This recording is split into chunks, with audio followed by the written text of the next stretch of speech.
आणि यानंतर आपण पाहणार आहोत राज्यातल्या आणि देशभरातल्या बातम्या वेगवान स्वरूपात 25 मिनिटांमध्ये 50 बातम्यांचा आढावा।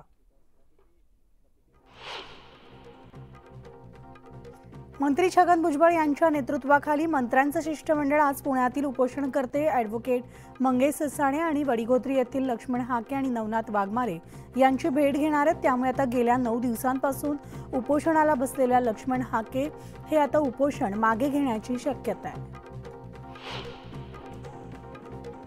ओबीसी नेते लक्ष्मण हाके यांच्या उपोषणस्थळी राजेश टोपेंनी भेट दिली आहे, तर उपोषणकर्ते लक्ष्मण हाके आणि नवनाथ वाघमारे यांच्याशी राजेश टोपेंनी चर्चा केली आहे।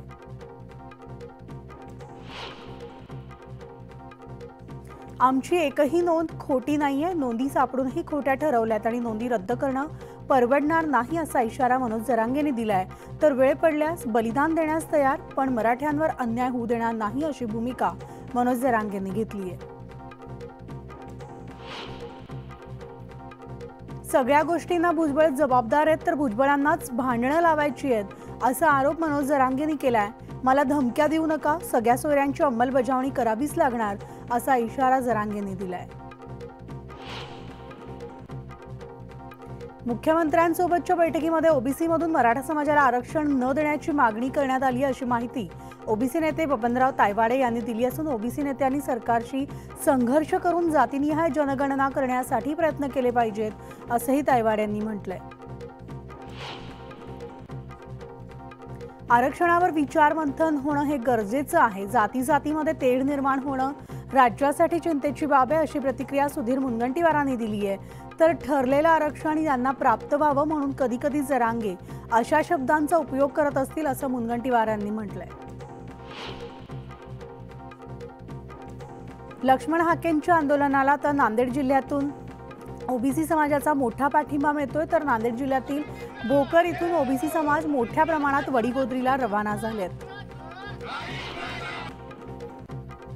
महायुतीमधील 2 पक्ष नाशिक विभाग शिक्षण मतदारसंघात आमने-सामने आलेत। यावेळेस शिवसेनेचे किशोर दराडे आणि राष्ट्रवादीकडून महेंद्र भावसार निवडणुकीच्या रिंगणात आहेत। त्यामुळे मुख्यमंत्री शिंदे आज महेंद्र भावसार यांनी माघार घ्यावी यासाठी प्रयत्न करणार असल्याची माहिती सूत्रांनी दिली आहे। नाशिक शिक्षक मतदारसंघ निवडणुकीच्या अनुषंगाने जळगाव, धुळे, नंदुरबार या जिल्ह्यांमधील विविध शैक्षणिक संस्थांच्या पदाधिकाऱ्यांसमवेत मुख्यमंत्री शिंदे आज बैठक घेणार आहेत आणि या बैठकीमध्ये मुख्यमंत्री कार्यकर्त्यांना कानमंत्र सुद्धा देणार आहेत। तर भाजपच्या कोर कमिटीची सागर बंगल्यावर रात्री 8 वाजल्यापासून मध्यरात्री 1 वाजेपर्यंत बैठक पार पडली। यावेळेस आगामी विधानसभा निवडणुकीसाठी तयार केलेली प्राथमिक ब्लूप्रिंट या संदर्भात बैठका होणार असल्याची चर्चा झाली आहे।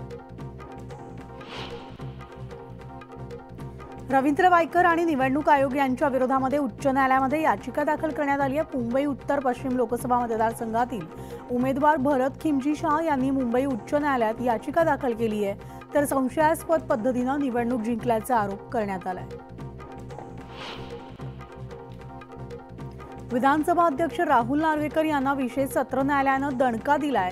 तर कोरोना काळात वीज दरवाढी विरुद्ध केलेल्या आंदोलनाप्रकरणी सुरू असलेल्या सुनावणीला राहुल नार्वेकर गैरहजर राहिले, त्यामुळे न्यायालयानं नार्वेकरांना 3000चा दंड ठोठावलाय।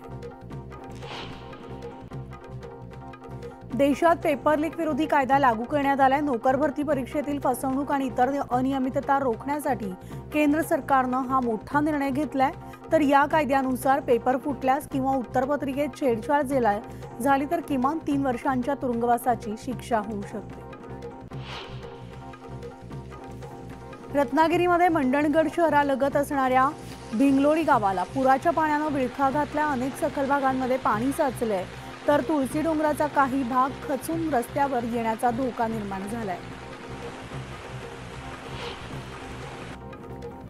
जळगावमधल्या कृषी उत्पन्न बाजार समितीमध्ये गेल्या 2 महिन्यांपासून चढ उतार असलेल्या हरभऱ्याच्या भावात 300 रुपयांनी घसरण झाली आहे आणि त्यामुळे आता शेतकऱ्यांमध्ये नाराजीचा सूर पाहायला मिळतोय। घाटकोपरमधील होर्डिंग दुर्घटना प्रकरणी किरीट सोमय्या यांनी टीका केली आहे। होर्डिंग दुर्घटनेमध्ये 5 आठवड्यांमध्ये 5 आरोपींना अटक झाली आहे, मात्र यामध्ये जे सहभागी झालेले एकाही महापालिका अधिकारी आणि रेल्वे पोलीस अधिकाऱ्यांवर कारवाई झालेली नाहीये। ही खेदाची बाब आहे अशी टीका किरीट सोमय्या यांनी केली आहे।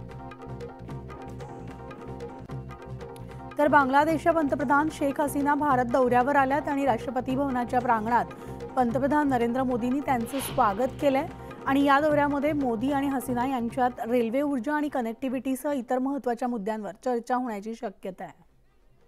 आणि या बातमीच्या बुलेटिनमध्ये एक छोटासा ब्रेक घेऊन लगेचच परततोय. पाहत राहा न्यूज 18 लोकमत.